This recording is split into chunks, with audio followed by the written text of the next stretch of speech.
Okay. I'd like to call this April meeting of the Metropolitan Boards of Park and Recreation to order. I'm Susanna Scott Barnes, filling in for Dr. Michelle Steele, who's not able to be here today. Please stand for the Pledge of Allegiance. I pledge allegiance to the flag of the United States of America and to the republic for which it stands, one nation, under God, indivisible, with liberty and justice for all.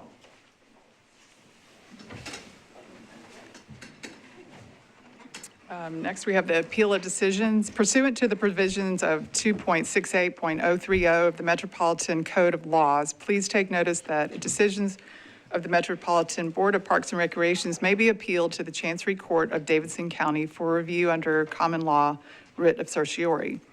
Any appeal must be filed within 60 days after entry of a final decision by the board. Any person or other entity considering an appeal should consult with an attorney to ensure that time and procedural requirements are met. Considerations of minutes. Have you all had a chance to review the minutes? Motion to approve. Okay. Second. Motion and a second. Any discussion? All those in favor? Any opposed? Motion passes. Metro Council referrals. There are none today. Okay. Public comment period. The public comment period is limited to 20 minutes total. Persons wishing to provide comments on matters that are germane to items on the agenda must sign up prior to the beginning of the meeting on the sign-up sheet provided at the meeting. The opportunity to provide public comment is offered on a first-come, first-served basis. Comments are limited to a maximum of 2 minutes per person. If any accommodations are needed for individuals with disabilities who wish to be present at this meeting, please request the accommodation through Hub Nashville or by calling 615-862-5000. Requests should be made as soon as possible, but 72 hours prior to the scheduled meeting is recommended. Old business. Let's see. The first item is 01-2505, the Arts Bellevue Community Foundation, Bellevue Harpeth Chamber of Commerce, Bellevue Harpeth Historic Association, and the Exchange Club of Bellevue request approval to rename Bellevue Park to Red Caboose Park. This is in Council District 22.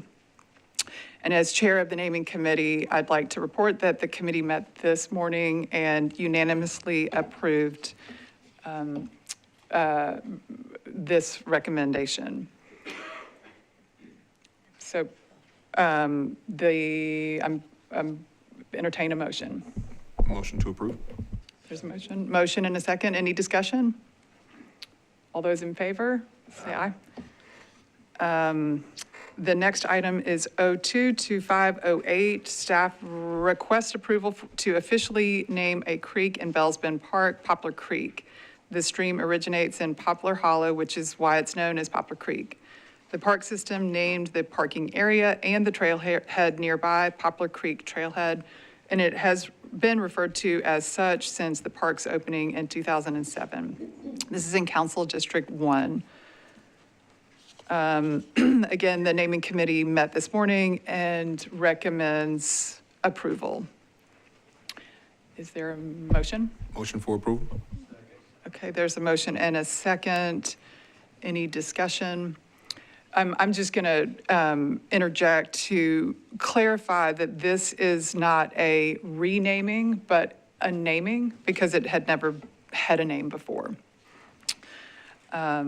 So there's, if no more discussion, I'll take a vote. All those in favor? Aye. Any opposed? Motion passes.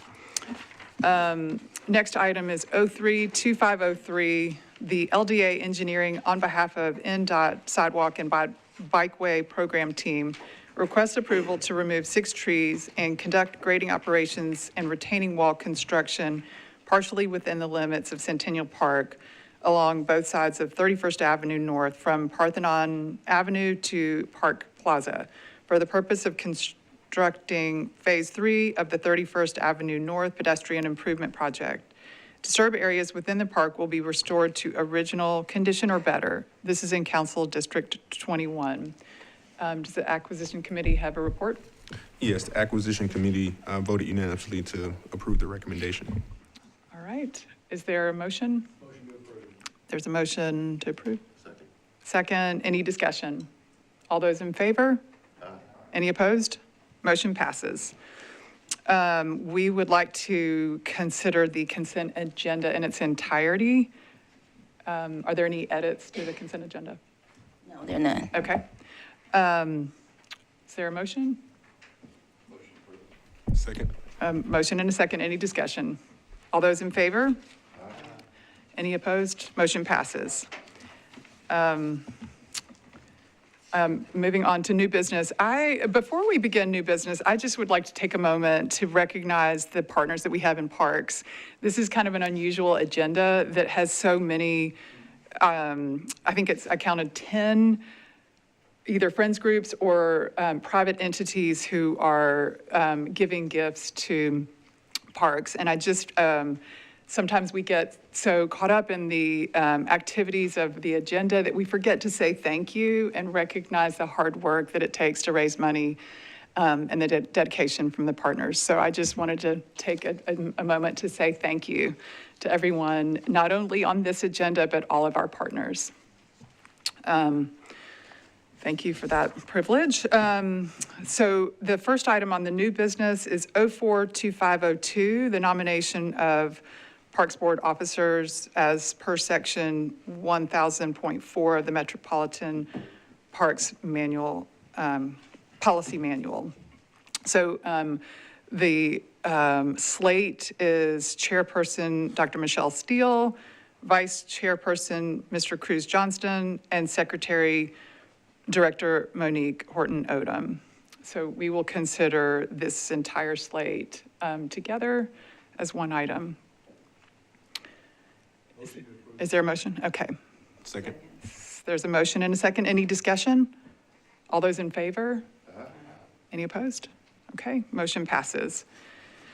Item 042503, staff requests approval of a permit for use of park space for the Southern Grasslands Institute to restore habitat and grasslands and conduct various environmental studies at Ravenwind Park, Lytle Bend Park, natural area. This permit is for 1 year contingent upon all permit obligations being met. Copies of the permit will be available for review at the board meeting. And this is in Council District 14. Is there any comments from staff? No comments. Okay, entertain a motion. Motion to approve. There's a motion and a second. Any discussion? All those in favor? Any opposed? Motion passes. 042504, staff requests approval of a permit for use of park space for the Indigenous Peoples Coalition to plant and maintain a small four-sister garden plot at West Park and Shelby Bottoms. The permit is for the period of April to November. Permit could be renewed as an annual permit if we decide to continue beyond November. Copies of the permit will be available for review at the board meeting, and this is in Council District 20 and 6. Is there a staff comment? No comment. Okay. I'll entertain a motion. Second. There's a motion and a second. Any discussion? All those in favor? Any opposed? Motion passes. Item 042505, staff request approval of a permit for use park space for the McCabe Little League and for the baseball and t-ball fields at McCabe Park. The permit is for a period of 1 year contingent upon all permit obligations being met. Copies of the permit will be available for review at the board meeting. This is in Council District 24. Staff? No comment. Okay. Is there a motion to, motion? Motion to approve with one spelling correction in the case. Okay. All right. There's a motion with an edit to edit the spelling of the name. Second. If there's a second, any discussion? All those in favor? Any opposed? Motion passes. 042506, the Music City Disc Golf, MCDG, requests acceptance of an in-kind grant valued at approximately $3,350 for materials and installation for a 9-hole disc golf course at Brookmead Park at 7002 Charlotte Pike. This course will provide a new recreational opportunity for park visitors, activating the space with consistent positive foot traffic and fostering community engagement. There is no required match or other obligation required by Metro Parks associated with this grant. All materials, installation costs, and ongoing repair and maintenance expense will be covered directly by MCDG. MCDG will continue to work with Metro Parks staff on the details of course design, materials, and scheduling of work. Metro City Disc Golf will not proceed with the project until final approval is provided by appropriate park staff. This is Council District 35. Staff recommends approval. Okay. Is there a motion? Motion and a second. Any discussion? All those in favor? Any opposed? The motion passes. 042507, the Friends of Sevier Park request acceptance of an in-kind grant valued at approximately $4,228 to purchase and install new soccer goals on the current soccer playing field at Sevier Park, 3021 Leland Lane. No money will be donated to Metro Parks. The project will be paid for directly by Friends of Sevier Park. Metro Parks Maintenance will remove the existing goals and install the new goals. The Friends of Sevier Park will continue to work with Metro Park staff on the details of purchase and installation. It will not proceed with the project until final written approval is provided by the appropriate park staff. This is Council District 18. Staff recommends approval. Okay. Any motion? There's a motion and a second.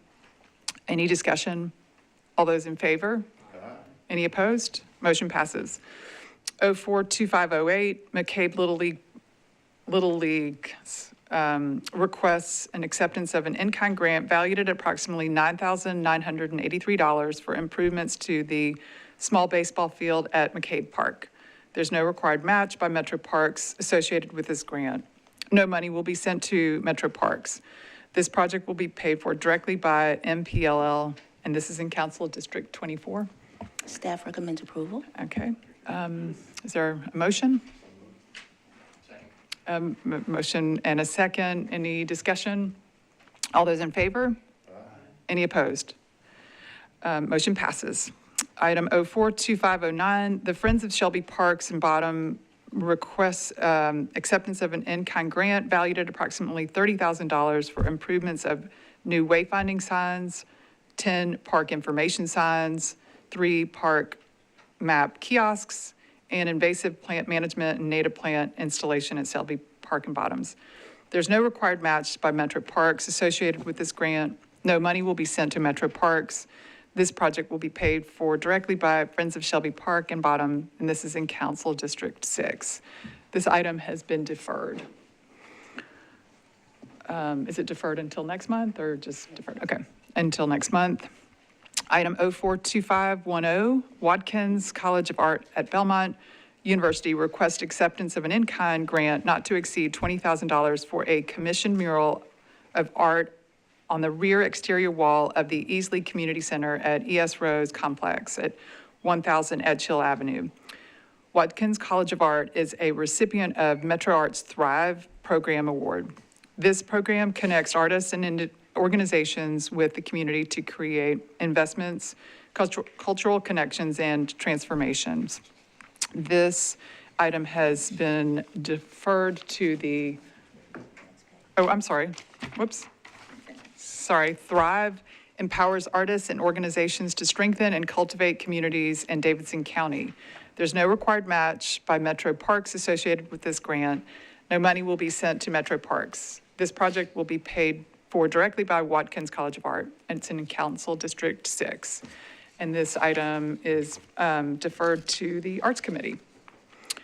Next item is 042511. Friends of Green Hills Park request acceptance of an in-kind grant valued at approximately $50,000 to install an exercise equipment station at Green Hills Park. Staff also request acceptance of an in-kind grant valued at approximately $6,600 to extend a new water line in the Green Hills Park to the northern western corner and install an Acme thread quick coupler installed in a 10-inch valve box in the ground.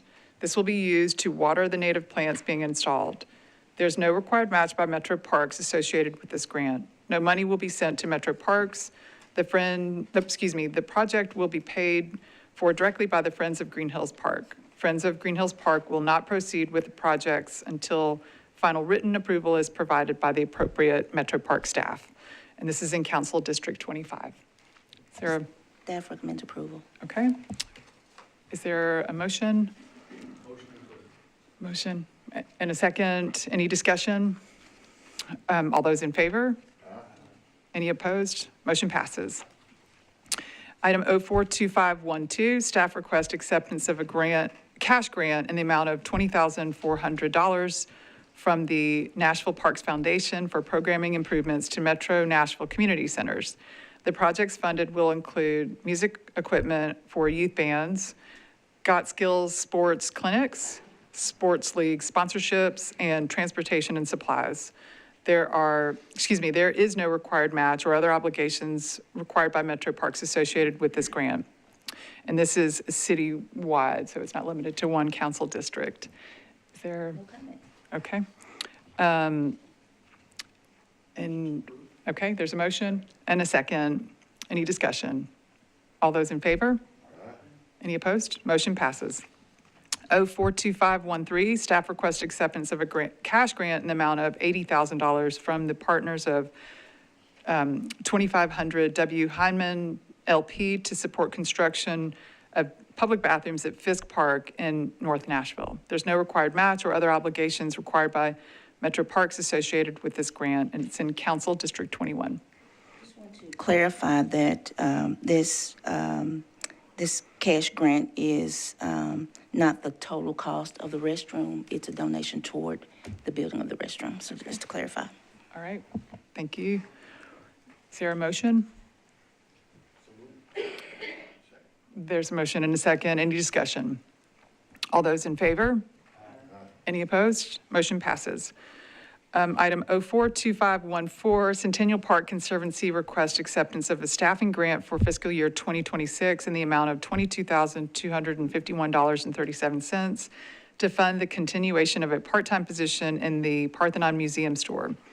Centennial Park Conservancy will reimburse grant total amounts exceeded due to hourly wage changes or COLA, et cetera. This grant does not require a match nor any type of further fulfillment by Metro Parks, and it's in Council District 21. Staff recommends approval. Okay, I'll entertain a motion. Second. Okay, it's been moved and seconded. Any discussion? All those in favor? Any opposed? Motion passes.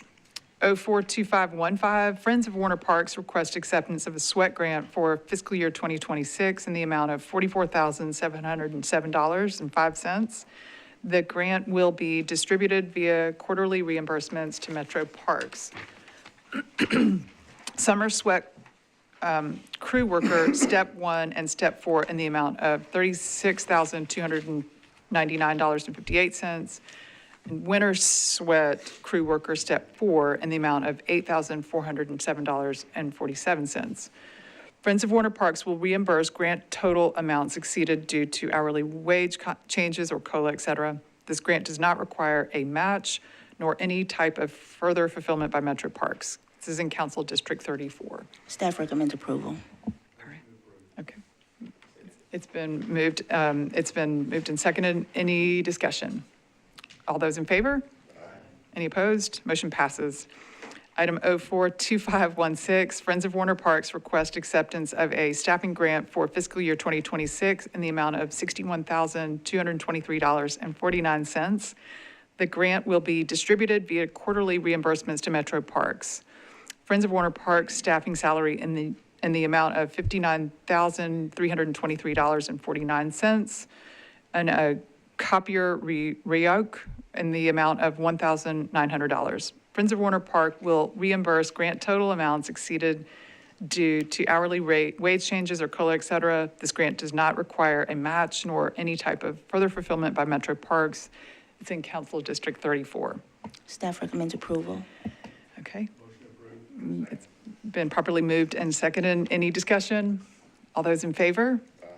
Any opposed? Motion passes. All right. We've got special presentations next. We've got Jim Hester, who's going to be doing his annual report for natural resources, outdoor recreation, and the events division. So welcome. And I think you've got 7 minutes.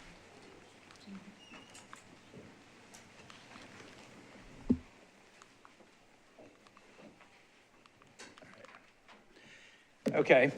Thank y'all. I appreciate this opportunity to come tell the board what we're doing in our division. My division is primarily split into the components of special events permitting, outdoor recreation activities, and natural resources nature centers.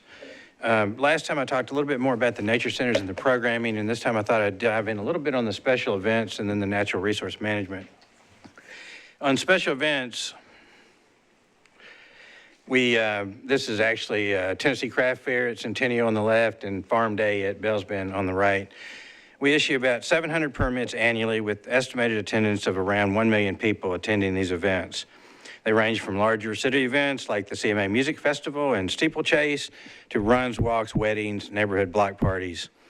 Take a moment in recognition of Stan Fossick, who used to always want to know the weddings, how many weddings and how many Easter egg hunts we had. We do have 20 Easter egg hunts permitted in the parks in the month of April. Not a good month for weddings. There's only 4 weddings, but that'll pick up as time goes by. Thank you, Stan. I thought it'd be helpful to tell you a little bit more about the permitting process. So the way it works, what you see on your agenda when you get the consent agenda are mostly events that have passed initial review. These are events that need approval for amplification, fundraising, or alcohol in the park. And when it's on the agenda, that means that the event organizer has committed to meet the basic requirements and that it's our recommendation that it should be permitted when it shows up on your consent agenda. The event still needs to comply with various rules and guidelines regarding logistics, cleanup, loading in and out, park police review, and security.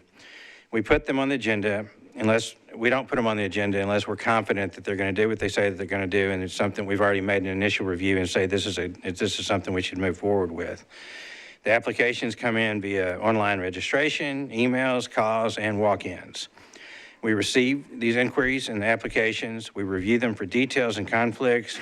We discuss things with the organizer, and sometimes things aren't clear. Sometimes you have to talk about whether this works or this doesn't work at that particular park. And we determine if the proposed event is a good fit at that proposed park, including things like whether or not the event or activity they're proposing fits in the space, whether there's adequate parking for what they're planning on doing. Are there any conflicts? We work with park police, we work with park maintenance, parks planning, community centers, cultural arts, and our friends groups as well. To coordinate all this and get input on the various things that are going on. And then if it all works, we send it to you for further approval, and that's what you see. We also permit the community gardens, farmers markets, pollinator gardens, various nature camps, and all the film and photo permits that happen in the parks. Outdoor recreation. So for outdoor recreation, we focus primarily on nature-based active outdoor activities, but we also work with SORBA, the Southern Off-Road Bike Association, and they have built most of our bike trails and maintain them. There are currently 5 mountain bike courses and the pump track at Watkins. Parks did fund the design and construction of the Warner Park mountain bike. This is Warner Park on the bottom left side. And SORBA has added several improvements to that course over the years at their expense, as well as they handle all the trail maintenance at all of these different mountain bike trails. We also work with the Music City Disc Golf, who built and maintain all of our disc golf courses. The Music City Open, which is a national professional disc golf tournament, just took place at Mill Ridge this last weekend. And I think they had about almost 2,000 people in attendance. And we currently have 6 disc golf courses, and we'll have 7 with Brookmead, which is on the agenda and y'all approved today. Thanks to Luke with the Music City Disc Golf. Thank you for the work you put into making that happen at Brookmead. Our primary outdoor recreation activities include kayaking, canoeing, paddleboarding, climbing, camping, and archery. That is the Bells Bend climbing wall. It's inside the silo at Bells Bend. and we have a boulder outside, kayaking, as you can tell. We're about to hire a new outdoor recreation director. We've been short a person for a while, but that's very shortly we're going to have somebody on board, and we're going to have a busy summer with all of these programs. We also permit 3 different kayak outfitters that work on the Cumberland River. It's private companies that run trips and guide tours on the Cumberland. I talked about the nature centers in my last report and introduced you to the center managers. I didn't tell you much about the staffing, so I'll tell you a little bit about that. At Bells Bend Nature Center, we have 1 manager and 2 Naturalist 3s that work there. At Beeman Park, we have 1 manager, 1 Naturalist 2, and 1 part-time Naturalist 2. That's a 2,000-acre park that we've got that many people. Shelby Park, 1 manager, 1 full-time Naturalist 2, and 2 part-time Naturalists. At Warner Park, we have 1 manager, 1 office support representative, 2 full-time Naturalist 3s, 1 part-time Naturalist 2, and then we have 2 other part-time Naturalists that are paid for by the Friends of Warner Park, and also the sweat team that y'all saw they funded, that you voted on just a minute ago. At Fort Negley, we have 1 manager and assistant manager, a 30-hour-a-week program coordinator. And it's supposed to be on this slide the whole time, but that's just a picture of the different facilities. As you can see, we're spread all around the county. Also, I need to mention Cammie Claybrook, who works at Warner Park. She handles a lot of events at Warner, but she also, just about anything that happens at Warner, she's involved with, so she's an invaluable asset. Jessa Tremblay, who's in community engagement, and she works with all of the centers and events in helping promote and make sure that we're getting people and people know about what we're doing and engaging the community in our various programs. And as I said, we're about to have a new outdoor recreation director. And each center gets about 2 seasonal workers each in the summer, and then we take advantage of the Power Youth program, and we get as many of them as possible to spread around to the different centers that help us in the busy summer months. Natural resource management. We're currently working with planning on taking the next step with our Metro Parks Natural Resource Management Plan. This is a recommendation from Plan to Play, and we hope to bring it to the director and to the Parks Board for review soon. I'll shortly go over some of the goals of it, just so you know what we're talking about. The 3-part mission of the Metro Nashville Parks Natural Resources Plan is to develop a Parks Board approved natural area designation for specific Metro Park properties and identify specific park areas for this designation. To identify and adopt appropriate and sustainable land management strategies for maintenance and recreation use within each of these natural areas, and to promote research and education that contributes to the ongoing conservation of natural areas. A good natural resource management plan protects and maintains essential habitat for diverse plant and animal communities while providing equality natural areas for park users.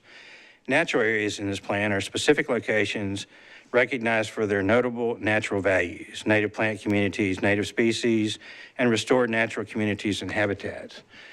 So just shortly, this is just an example so you can kind of see at Shelby Park, some of the places throughout parks, we're already implementing natural resource management techniques. And for example, we've reduced the amount of mowing, which actually saves labor and saves time, and bush hog the fields. And then the idea is that eventually, Shelby's a great example of it, it'll come up and be like this, that we don't have to spend as much time taking care of, and it's actually better for everybody that you've used this technique. This is an example at Bells Bend, where we mow, we bush hog, we don't do much else with it. We stay out of the way, and we let nature take its course, and we have a beautiful spot for people to go and recreate. Fort Negley is another good example. This is the Chew Crew on the left. We use the Chew Crew, which is actually cheaper than the guys going out there. And they also can get to places that the guys can't get to, and people love the sheep. So people like to go by and see the sheep, which they're a great asset. And another thing that has happened at Fort Negley and various parks, wanted to thank Parks Maintenance. What they've agreed to do is to delay mowing in the spring to let the Nashville mustard grow up in various spots around town. If you've seen Negley recently, it's covered with these yellow flowers all over the place. We've got several different areas. Is that 7 minutes already? I was going on too much. All right, so this is Beeman, working at Beeman, and then we just had 2 successful burns, one at Warner Park, and then we had one at Shelby. Those are primarily for reducing invasives. And and getting rid of woody plants and making it a better place. So in closing, Nashville is a uniquely beautiful place, and we want to recognize with this plan the importance of natural areas for people living in Nashville and how they improve our quality of life. But more importantly, to recognize the value for future generations. Threats to natural areas come from all quarters: invasive species, habitat loss, climate change, polluted runoff. And I said in my last report that oftentimes people see big empty spaces and they come up with all sorts of ideas to fill them. In parks, we get presented these ideas and experience these pressures regularly. Many of you know Jeannie Nelson, who is head of the Open Space and Greenways, and I got the chance to work with her on the open space plan for Nashville. And one of the things she used to say was that we have to plan for conservation the same way we plan for economic development. So while economic and community development growth contribute greatly to our community, another quote, y'all may know I used to work for Carl Dean, and he used to say, if you're not busy living, you're busy dying. And so we know that growth and economic development is important. But also, I'll tell you, that was a Bob Dylan quote. That wasn't really a Carl Dean quote. He used to quote Bob Dylan. But it's important to keep the intrinsic value of open space, park space in mind when weighing future options. From time to time, we'll need to make changes to protected areas.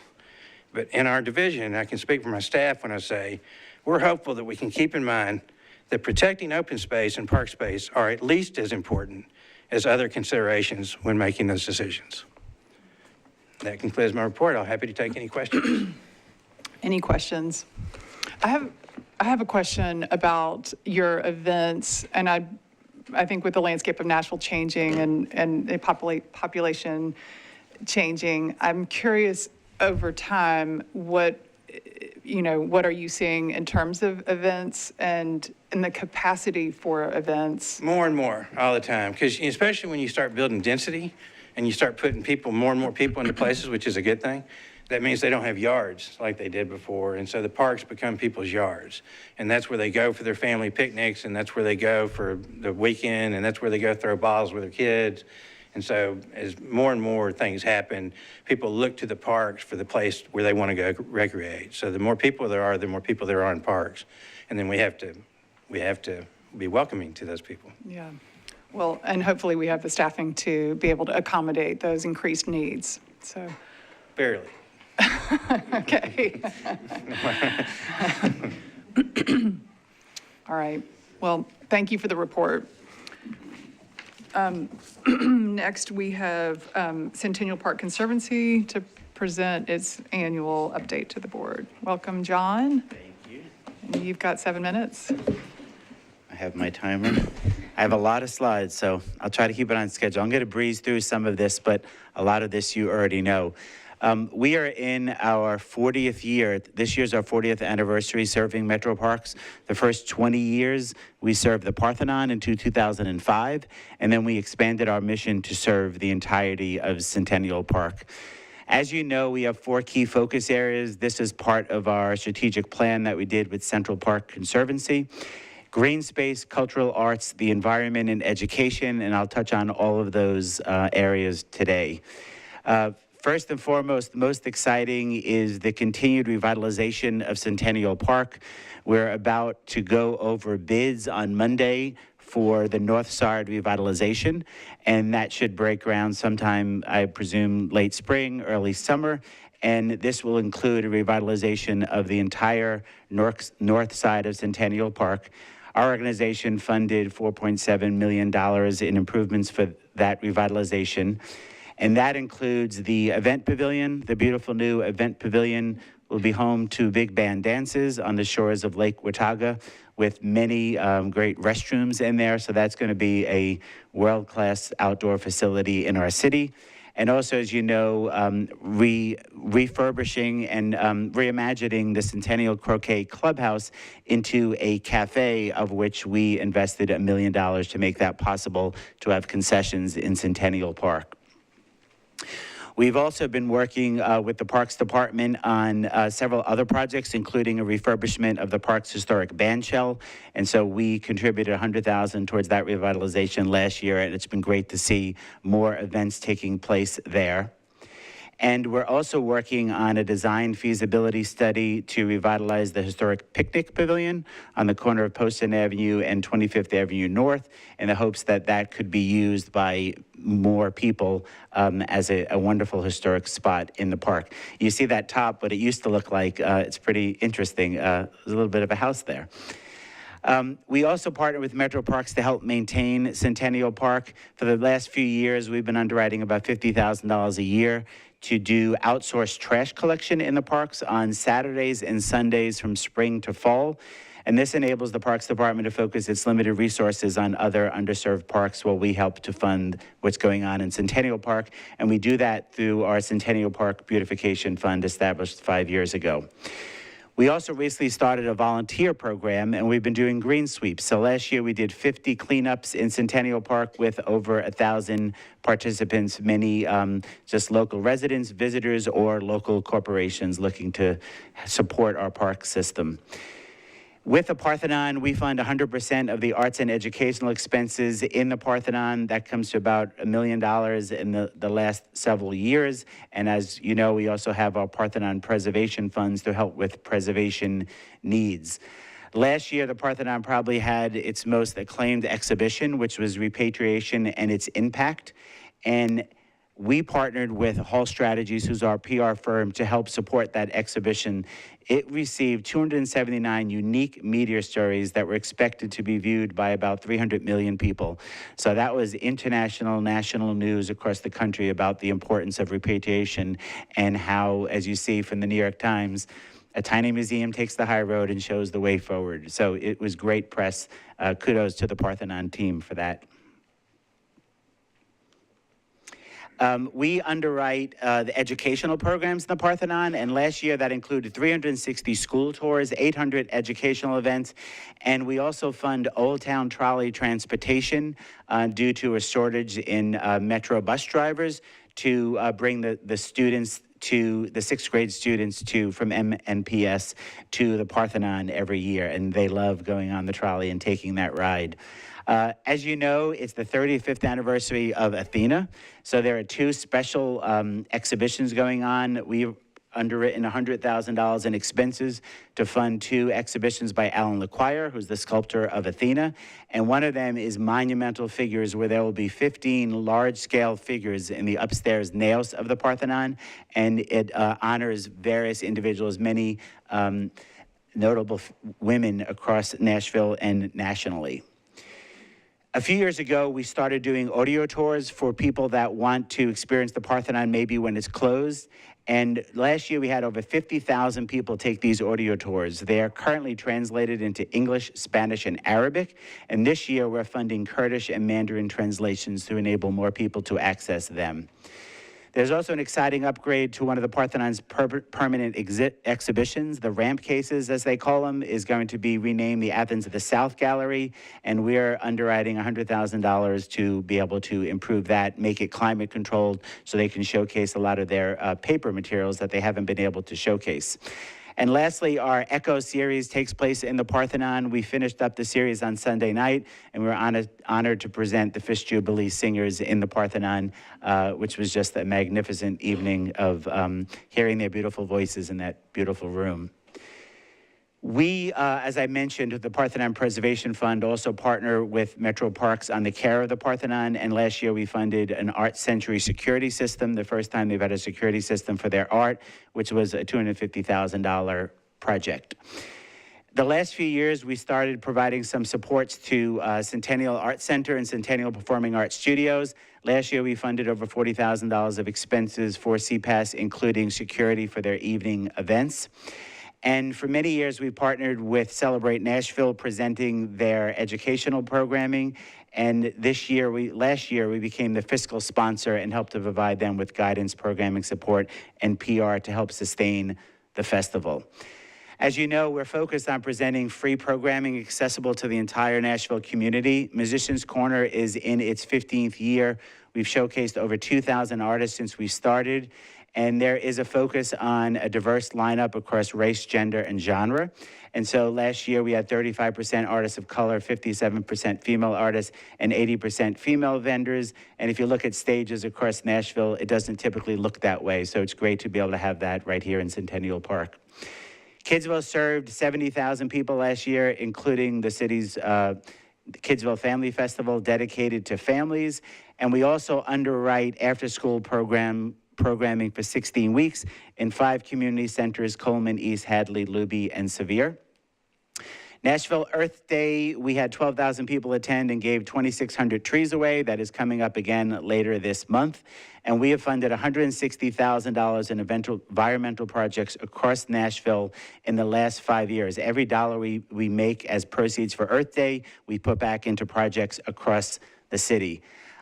Lastly, we support equitable workforce development. We started the Wesley Payne Internship Fund when Wesley retired, and we started paying the Parthenon's interns, and now we pay 100% of our interns, and that totaled over $60,000 last year.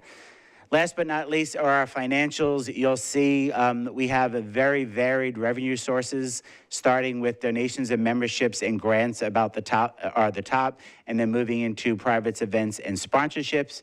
And also from our expenses, last year was a year we wrote a big check for the revitalization. So that was where a lot of revenue went. And then we also primarily focus on activating the park, programming, and obviously the operations of the organization. Thank you to the Parks Board. Thank you to Monique. Thank you to all of our colleagues at Metro Parks. We're honored to be able to do what we do, and we obviously couldn't do it without this wonderful public-private partnership. Thank you. Thank you for all that you do. That's considerable. And you did it in 7 minutes. A little over. Thank you, Larissa. Are there any questions for John? Thank you. Okay, thank you. Next, we have the National Parks Foundation to present its annual update for the board. Good afternoon. Welcome. How's everybody? It's always hard to follow John Tuminello, but I'm going to do it. We are the Nashville Parks Foundation, and we would like to grow with you. As has been mentioned already, Nashville continues to grow. More people and the greater need for more parks. But our mission remains the same: to enhance public parks and expand recreational opportunities while promoting sustainable growth of the park system. We all know what parks do for us and our community, and that is parks promote wellness of all kinds. Parks build community in all parks, and parks increase prosperity all around town. Who we are. I want to let the Parks Board know that you created us in 2015. You created us in 2015. We are the nonprofit partner to Metro Parks and Recreation, 178 parks and 27 community centers. We were created by the Parks Board to provide system-wide equitable park funding. Out of those 178 parks, about 11 have park friends groups with targeted funding. National Parks Foundation is here to bridge the gap to support those other 167 parks without friends groups. I think what you've seen in today's agenda is that the friends group parks are winning, but we're not giving up. In today's agenda, $396,000 is given to the parks, and Vice Chair Scott Barnes mentioned this. We will continue to work for all the parks in creating advocacy and funding. These are the parks that don't have friends groups. We're doing this well. Last year, we received 4-star from Charity Navigator, reflecting our financial transparency and our organizational management. We also received the 2024 Salute to Excellence finalist for revenue development with our fundraiser called Picnic for the Parks. We're also expanding. This year, we added 8 new board members to our board of directors with industry expertise, as well as substantial amount of community service and background. I'll have a full list of the board at the very end. How do we do it? As you know, when you created us in 2015, you allowed us 50 cents per ticket for some tickets that are held at the Sandampy Theater. The Community Foundation Middle Tennessee gets the same amount, but we don't stop there. Last year, we raised $500,000 in addition to the $93,000 we got from our contract. With that total revenue of $595,000, we're a very lean organization. Between administration and fundraising and some programming, we have available this year for investment $388,000. At our first board meeting of the year, I recommended and my board approved $50,000 to the community centers. I look forward to working with Director Odom and with Stevan on where that money goes. The board approved $50,000 to Watkins Park for the new second pump track. We're very close to being able to put a shovel in the ground this spring. And then the board also approved $100,000 to McCabe to match a grant that we received there. We're very close to being able to start with phase 1 there. We're really proud of this. We're also doing some other smaller projects.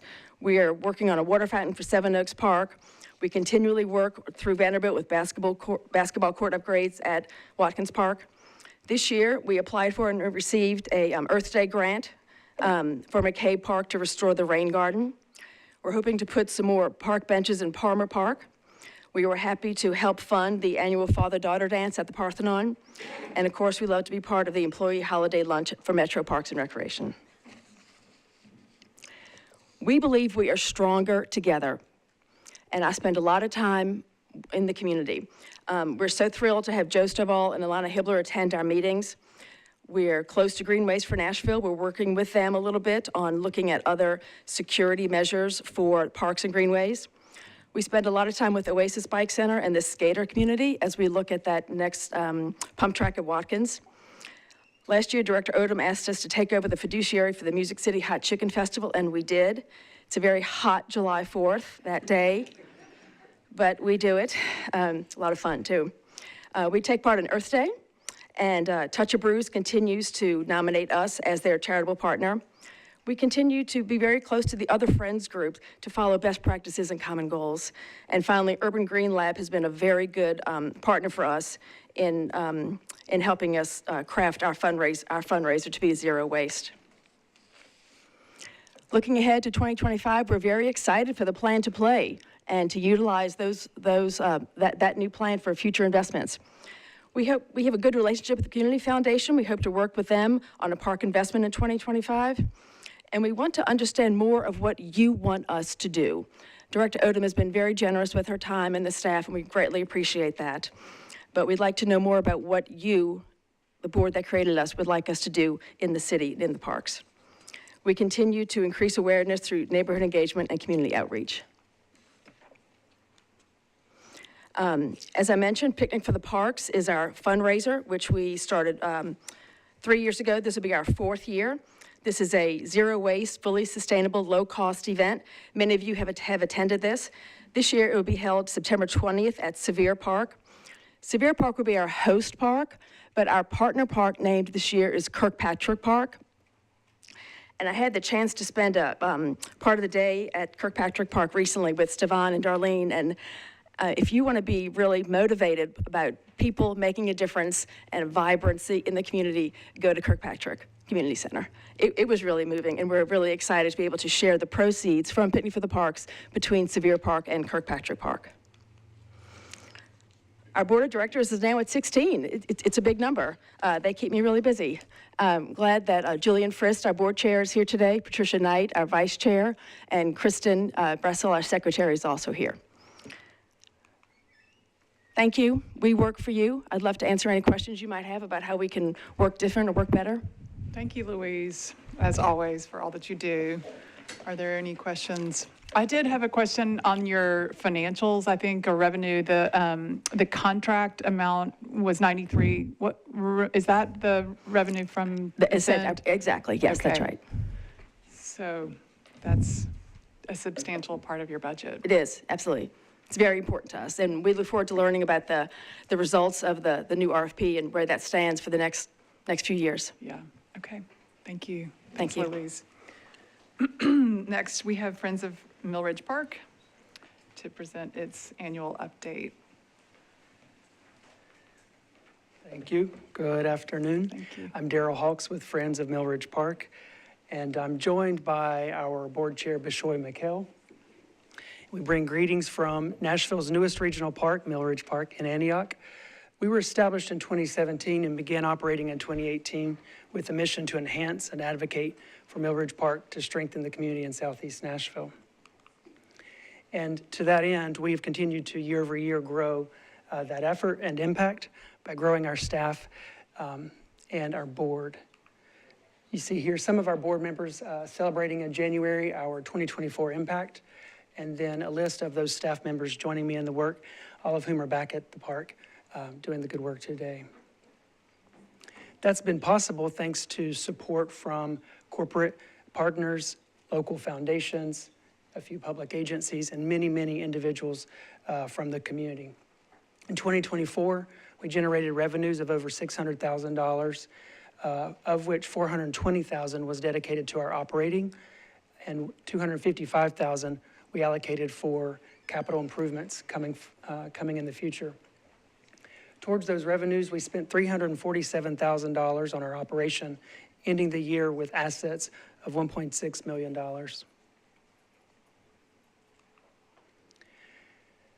Those resources and the partnerships that we've established have allowed us to offer creative year-round programming that bring thousands of people to the outdoors, many for the first time at Millridge Park throughout the year. And so I'm going to highlight some of those activities and programs for you now. In April and October of last year, and starting in a few weeks from now, we hosted our 5th annual Spring and Fall Kite Fest for 1,175 people who came out, assembled kites, decorated kites, and flew those kites with us on the hills at Millridge Park. In April, with your support and partnership, we honored Angela Moretti Goddard, who's the Executive Director of the Josie Davis Foundation, and she has been instrumental in the creation of Millridge Park and the founding of Friends of Millridge Park. In May, we hosted the first annual breakfast and brunch at the barn to honor the significant contribution from the Frisk Foundation that will be invested in the rehab of that space as a community center for outdoor and indoor recreation and programming, as well as a farmers and gardeners market space and a space for private and public events for community members. In October, we hosted the 3rd annual Pumpkin Patch Party, and that brought out over 500 members of the community to pick and paint pumpkins, build scarecrows, bob for apples, the new school way, and roast s'mores. Also in October, we completed a 2-year residency with the Bank of America Neighborhood Builder cohort that not only allowed us to develop our leadership and expand our operation, but to introduce new staff. And so you see pictured here our community engagement coordinator and our John Deere Gator, which allows us to serve more people on the park year-round. And then in November, we hosted the 2nd annual Framley 5K. Now, that's not a misspelling. Framley is for Friends and Family and Fido, who can all take part in the 5K at Millridge Park. And this year, the 3rd annual Framley 5K will happen both in spring and in fall. So coming up on May 17th, you can join us on the Grassland Loop Trail, or the Yellow Trail, which is a 5K distance starting and ending at the park. We've also worked with Joe and the team on the design development process for the next phase at Millridge Park coming soon, and you can see some of those amenities as designed here, including a large stage for gatherings and events at Millridge Park north of the event lawn, as well as water play features and a gathering hearth and chimney. We didn't do this alone, although we're a small staff and mighty in our efforts. We have dozens of partnerships with local nonprofits as well as public agencies and metro schools who come to the parkland every season to serve and engage and improve the quality of life for us in Antioch. And to that end, we facilitated over 480 volunteers from corporate partners and community groups and neighborhoods in Southeast Nashville for nearly 1,200 volunteer hours at improving the parkland. All in, that amounted to about 250 activities that were hosted at Millridge Park, value add, if you will, that really is delivering on our purpose of expanding the resources of Director Odom and her team at Millridge Park. And those have included hikes, yoga, sound bathing, and forest bathing, outside cinema, which kicks off here again soon, gardening, stargazing, and so much more. So if you haven't made it out to Mill Ridge Park, the coming months are a special season for us, and so we invite you to check out our calendar on our website, which is friendsofmillridgepark.org. We're also on Facebook and Instagram. And I would love to personally take you on a tour of the parkland. And as you can see, we've got 4 wheels to do that. So please join us if you will. I'm happy to answer any questions or have any ideas or feedback that you offer. Any questions from the board? Thank you for what you're doing. I'm hoping that maybe on our next park tour, we can swing by. Let's do it. Not Let's do it. exactly. I look forward it's, to that. Yeah, it's a kind of destination, but thank you. Thank you. Next, we have let's see, our capitals project update is a written report this month, but if there's any questions for Joe Stovall, can ask him now. Otherwise, we will read those on our own. And Greenways and Open Space also is a written report, so if anybody has questions for Cindy Harrison. All right, and then next we have Jackie Jones for upcoming special events and activities. Thank you. Good afternoon. So you guys know that as the weather gets warmer, your special events list gets longer. So I'm going to run through these fairly quickly. It is not representative of everything that is going on in parks because we have a lot of things that are going on in parks, but it's just meant to be an hors d'oeuvre or a sample, if you will, of some of the things that you can take part in and some of the activities that we have going on throughout the park system. So I'm going to go through this fairly quickly. So to date, and this is just to date, we have 2 farmers markets scheduled, one at Richland Park on Saturdays and one at Red Caboose Park every Thursday in April. As you heard Jim say, we have about 20 Easter egg hunts scheduled in parks throughout the city. To date, we have them scheduled at Southeast, Morgan, East, Cossie Gardner Park, Hadley, Sevier, and more. April 12th will be a great day to be in parks, as my coworker Jim Hester always says. We've got several events going on. In North Nashville, there's a day-long community fun day scheduled at Hartman Park. In East Nashville, there's the East Nashville Beer Festival. Across town in Southeast Nashville, there's the annual Kite Festival at Mill Ridge Park. Then in the downtown area, there's the annual Cherry Blossom Festival at Public Square Park and the Makers Market at Riverfront Park. And that's all on April 12th, along with other events that I didn't mention because we would be here all day if I did.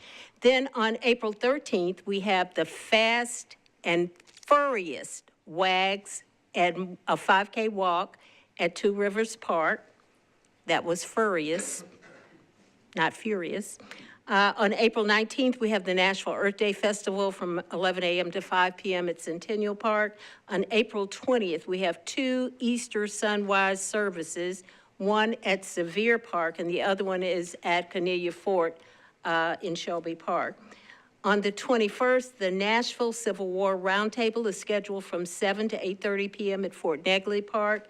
The Music City Food and Wine Festival will run from April 25th through April 27th, and I have it here at Centennial Park. And finally, the Flat Rock Music Festival is scheduled from noon to 5 p.m. at Coleman Park, and that is on April 20th. Certainly, as I said, it's not indicative of everything that's going on, but it's just a sampling of some of the things that you can take part in. Thank you, Jackie. As always, any questions for Jackie? All right. Next, we have the report of the director. Thank you so much, Madam Vice Chair. And I'll start with, as Jim mentioned, a successful prescribed burn was conducted at Shelby Bottoms Park and Greenway on last Wednesday. The burn was conducted for grasslands ecosystem management and will help to promote native plant growth, reduce invasive species, and maintain a healthier Habitat for Wildlife. And I'd like to give a shout out to our environmental education team and our park safety for that effort, and the one at Warner Park earlier in the month. They really have been successful activities and something that we've needed in the department. So thank you very much. Our park safety team is featured in the April issue of the HR Safety newsletter published by Metro Human Resources Safety Division. So again, a shout out to our safety team. Power youth positions have been posted, and the hiring process is ongoing for summer positions. You may have heard Jim mention Power Youth. His division is one of several in the department that take advantage of those young people to work in our department over the summer. Bonnie Seymour, who is at the Parthenon, attended the Tennessee Museum Association, or TAM, conference in Knoxville and presented on a panel about repatriation.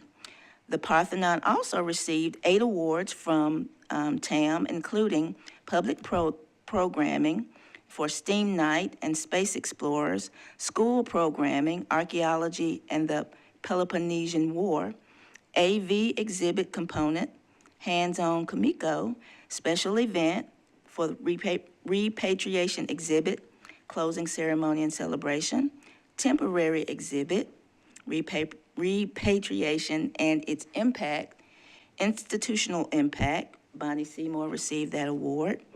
Volunteer Joanne Heidenreich and artist Jose Vera also received special recognition for their contributions. So we are pleased to announce that. With our disabilities program, 2 teams will competed in the Special Olympics Tennessee Music City Blitz on Sunday, March 23rd, and that was for flag football.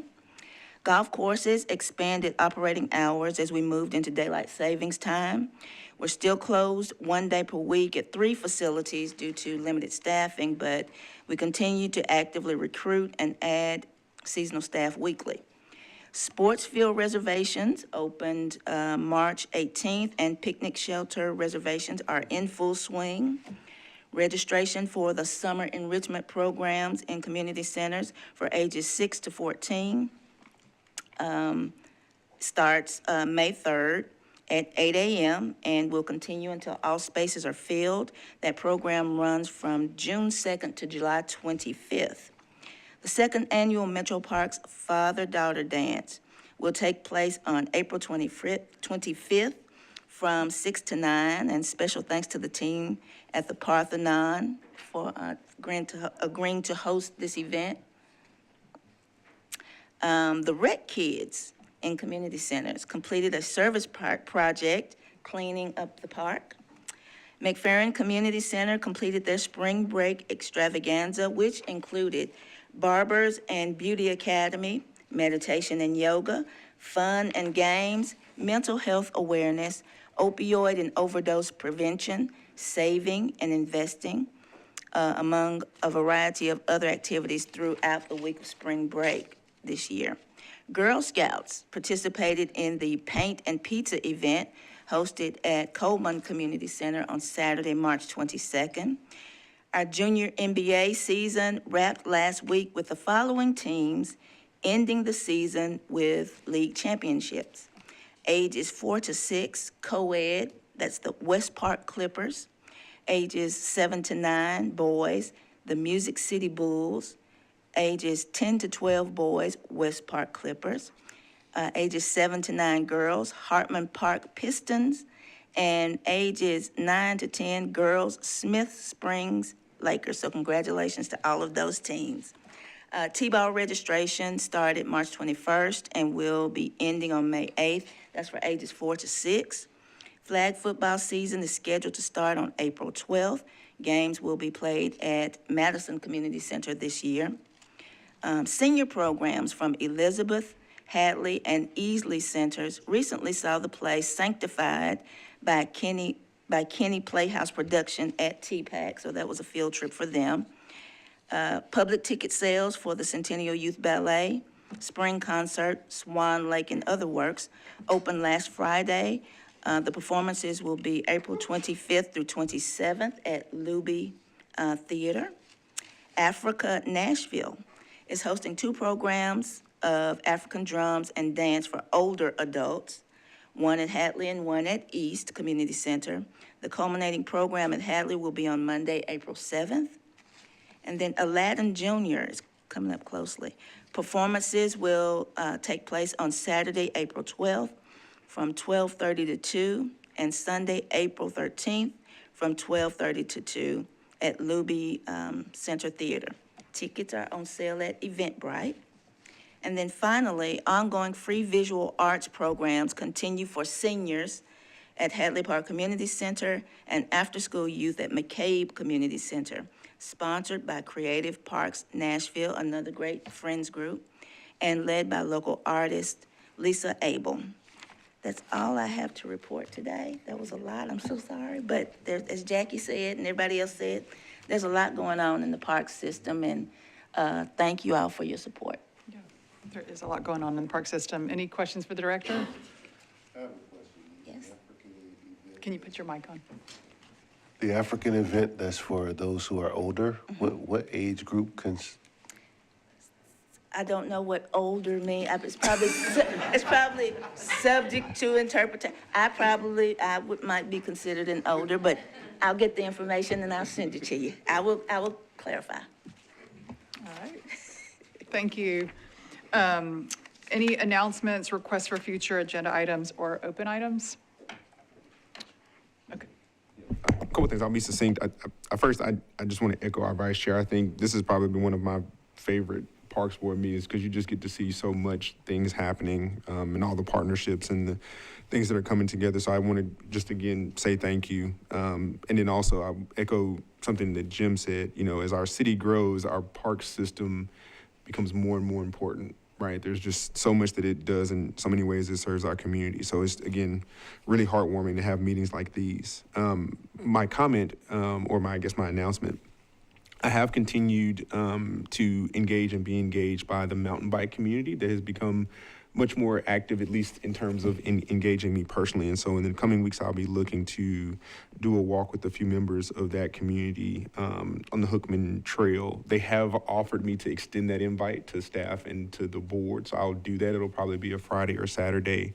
I know there might be some notices and other things as far as how to do that appropriately, but just wanted to share that with the board. It doesn't necessarily have to be when I go, but that group and community is willing to make themselves available to do that as the weather starts to turn a lot nicer. And I will not be going on a mountain bike, so it will be a hike. It'll be a walk. Was made that very clear, but no, just some very great folks that are willing to make time to do that, and I appreciate it. Thank you. Any others? I'll accept a motion to adjourn. All right, we are adjourned.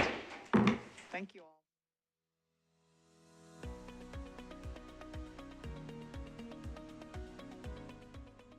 This has been a service of the Metro Nashville Network. If you would like to see this presentation again, or for more information on this and other programs, visit nashville.gov.